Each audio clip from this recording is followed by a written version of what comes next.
DMT, la molécula del espíritu Rick Strassman. Por otra parte, se hizo evidente que las experiencias descritas por los voluntarios que se encontraban bajo profundas influencias psicodélicas eran sorprendentemente semejantes a las de los practicantes de la meditación oriental tradicional. La coincidencia entre la alteración de la conciencia inducida por las drogas psicodélicas y la que se produce con la meditación atrajo la atención de pensadores fuera del ámbito académico, entre ellos el novelista y filósofo religioso inglés Aldous Huxley. El escritor tuvo sus propias experiencias sorprendentemente positivas con la mescalina y el LSD, bajo la atenta observación del psiquiatra canadiense Hunray Osmond, que lo visitó en Los Ángeles en los años 50. Enseguida, Huxley escribió acerca de sus sesiones de drogas y de las reflexiones que le suscitaron. Sus escritos sobre la naturaleza y el valor de la experiencia psicodélica eran convincentes y elocuentes. Inspiraron a muchas personas a intentar alcanzar la iluminación espiritual por medio de drogas psicodélicas, e hicieron que muchos investigadores probaran a inducir esos estados. Pese a que sus ideas sirvieron como base la gran tendencia popular hacia la experimentación con drogas psicodélicas, Huxley era un firme defensor de la tesis de que solo un grupo selecto de intelectuales y artistas debía tener acceso a ellas. Consideraba que las personas comunes y corrientes no serían capaces de utilizar drogas psicodélicas de modo seguro y productivo. Sin embargo, los estudios sobre enfermedades terminales y los debates referidos a las semejanzas entre los efectos de las drogas psicodélicas y las experiencias místicas mezclaron en forma incómoda la religión y la ciencia. Las investigaciones se apartaban aún más de los propósitos iniciales de Sandoz. Para complicar más las cosas, el LSD logró salir del laboratorio en los años 60. Los relatos sobre visitas a salas de urgencia, suicidios, asesinatos, defectos de nacimiento y daños cromosómicos abundaban en los medios de información. El conocido caso del abandono de los principios de la investigación científica por el Dr. Timothy Leary y su equipo de investigación de la Universidad de Harvard condujo a la postre a su despido. Dichos acontecimientos parecían dar razón a los que opinaban que hasta los científicos habían perdido el control de esas potentes drogas psicoactivas. Los medios de información exageraron los efectos físicos y psicológicos negativos de las drogas psicodélicas y se ensañaron con el tema. En algunos casos, las informaciones provenían de investigaciones mal hechas. En otros, eran puras invenciones. En publicaciones posteriores se demostró que las drogas psicodélicas no producen gran toxicidad, ni daño cromosómico. Sin embargo, dichos estudios de seguimiento nunca recibieron la misma publicidad que los perjudiciales informes iniciales. También se multiplicaron las publicaciones en la bibliografía psiquiátrica en las que se describían efectos nocivos, o reacciones psicológicas adversas a las drogas psicodélicas, pero fueron igualmente limitadas. Para hacer frente a estas preocupaciones en mi propio estudio, leí cada trabajo científico que se publicara sobre tales efectos negativos e hice públicos los resultados. Se ha demostrado que las tasas de complicaciones psiquiátricas son extraordinariamente bajas en entornos de investigación controlados, tanto en el caso de voluntarios sanos como de pacientes psiquiátricos.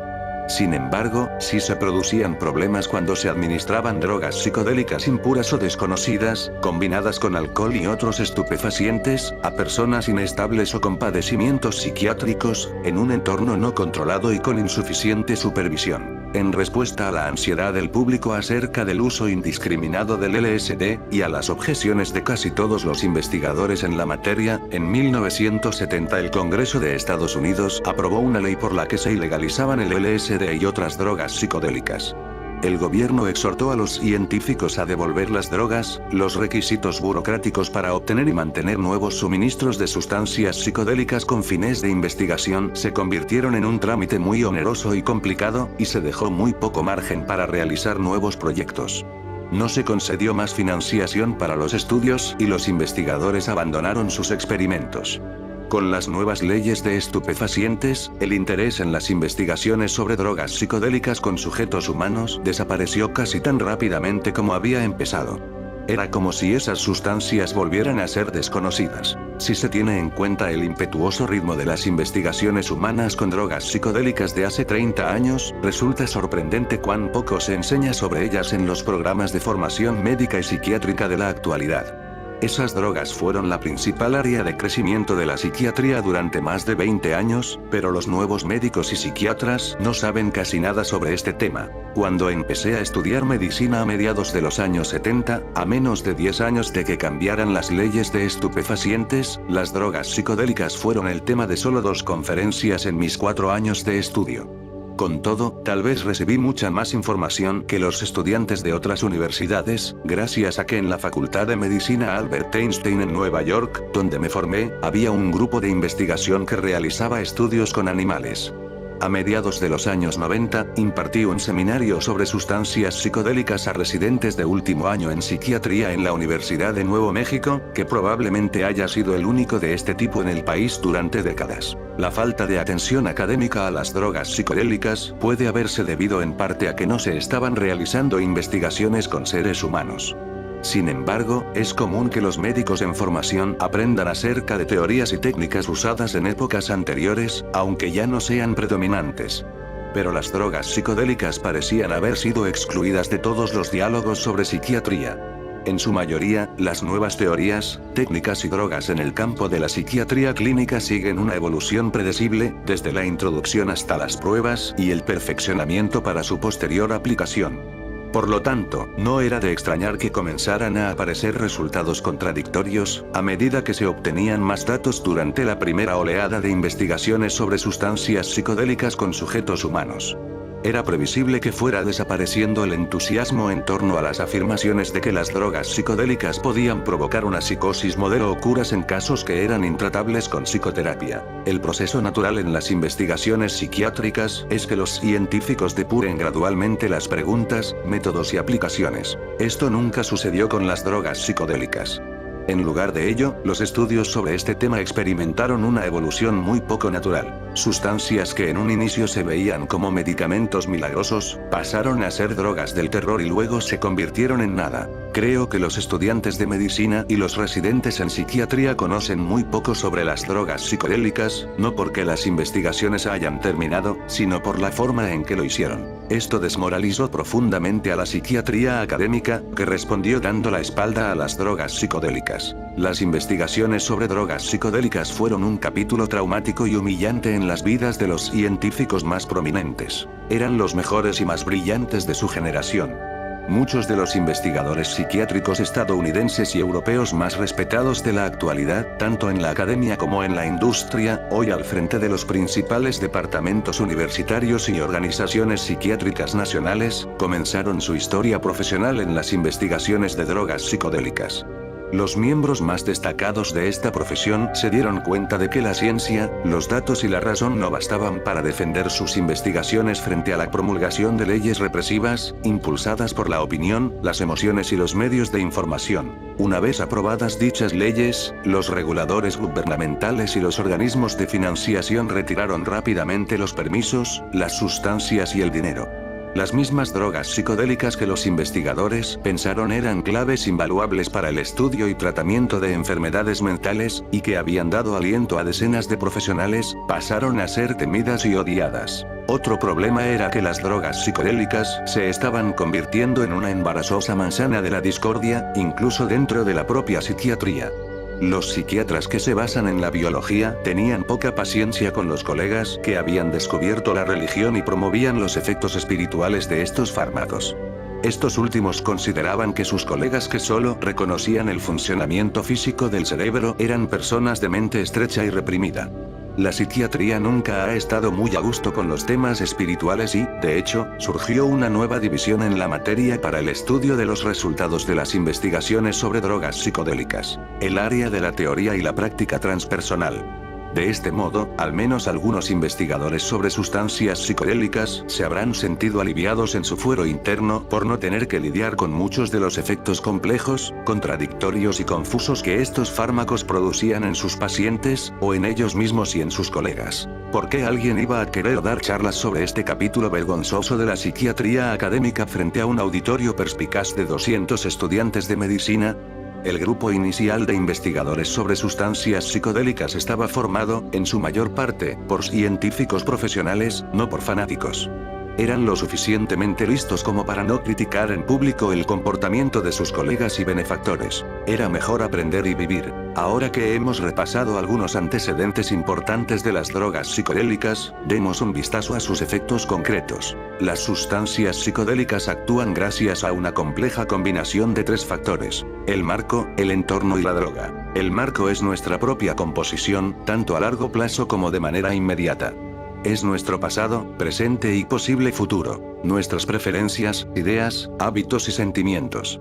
También incluye el cuerpo y el cerebro. La experiencia psicodélica también depende del entorno, o sea, quién o qué está frente a nosotros. El entorno en que nos encontramos, sea natural o urbano, bajo techo o al aire libre. La calidad del aire y el sonido ambiente que nos rodea, etc. El entorno también tiene que ver con el marco de quien está con nosotros mientras tomamos la droga, sea un amigo o un desconocido, una persona relajada o tensa, un guía que nos ayuda o un científico que hurga en nuestras reacciones. Luego, está la droga. En primer lugar, ¿cómo llamarla? Incluso entre los investigadores, hay poca coincidencia sobre este punto esencial.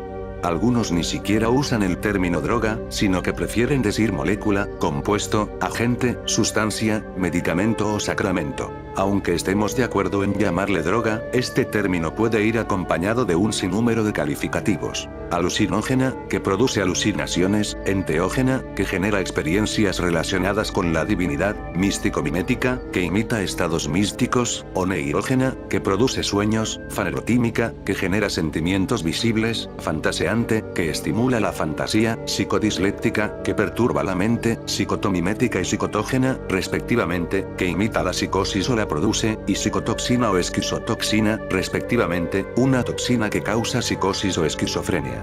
Este interés en el nombre no es banal. Está claro que si existiera un consenso sobre lo que es una droga psicodélica o cuáles son sus efectos, no habría tantas palabras para referirse a la misma sustancia. Las numerosas denominaciones reflejan el debate profundo y constante acerca de estas sustancias y sus efectos. Rara vez los científicos reconocen la importancia del nombre que dan a las drogas psicodélicas, aunque sepan la gran influencia que tienen las expectativas sobre sus efectos. A los estudiantes de psicología se les enseña esto en los cursos introductorios, cuando se les da un panorama de los estudios científicos más importantes publicados en los años 60. En los experimentos de esa época se administraron a los voluntarios inyecciones con distintas dosis de adrenalina, la hormona de la lucha o huida, a la espera de diversos resultados. La adrenalina tuvo un efecto tranquilo y relajado en los voluntarios, a quienes se les dijo que habían recibido un sedante. Si se les decía que la droga experimental era estimulante, los voluntarios sentían la ansiedad y energía típicas de esa hormona 9. Así, el nombre de un medicamento que tomemos, o demos, influye en nuestras expectativas de lo que producirá su acción. También modifica los efectos y nuestra manera de interpretarlos y lidiar con ellos. No existe ninguna otra denominación de drogas que repercuta tanto en la respuesta que provocan como las drogas psicodélicas, ya que amplifican enormemente nuestra capacidad de sugestión. Además de cómo llamar las drogas psicodélicas, los términos que se aplican a las personas que las usan también tienen su impacto en el marco y el entorno y, por lo tanto, en la respuesta al fármaco. El que toma la droga es sujeto de investigación o voluntario, cliente o celebrante. El que la ofrece es guía, cuidador o investigador, chamán o científico.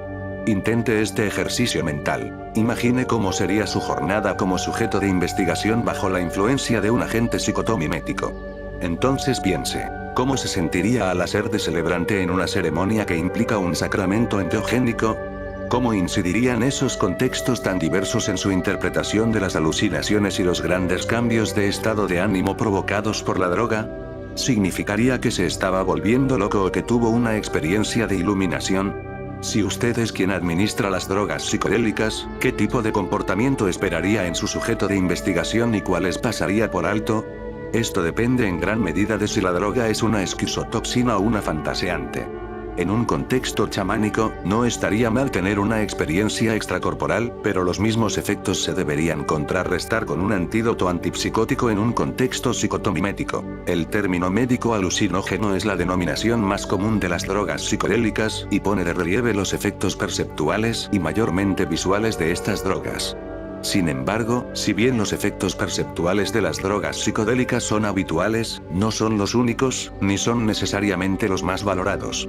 En realidad, las visiones pueden ser distracciones de las propiedades más codiciadas de la experiencia, como la euforia intensa, las profundas apreciaciones intelectuales o espirituales, y la disolución de los límites físicos del cuerpo. Yo prefiero el término psicodélico, referente a la manifestación de la mente, antes que el término alucinógeno. Las drogas psicodélicas nos muestran lo que tenemos en la mente, los pensamientos y sentimientos subconscientes más recónditos, ocultos, olvidados, apartados de la vista, tal vez totalmente inesperados, pero siempre inminentes. En dependencia del marco y el entorno, la misma droga, en la misma dosis, puede provocar respuestas muy diferentes en una persona. Un día, no sucede casi nada. Otro día, la persona se eleva, se llena de descubrimientos sublimes y reveladores y, al siguiente, lucha en medio de una pesadilla terrible. La naturaleza genérica del término psicodélico, que lo deja muy abierto a la interpretación, se corresponde con estos efectos.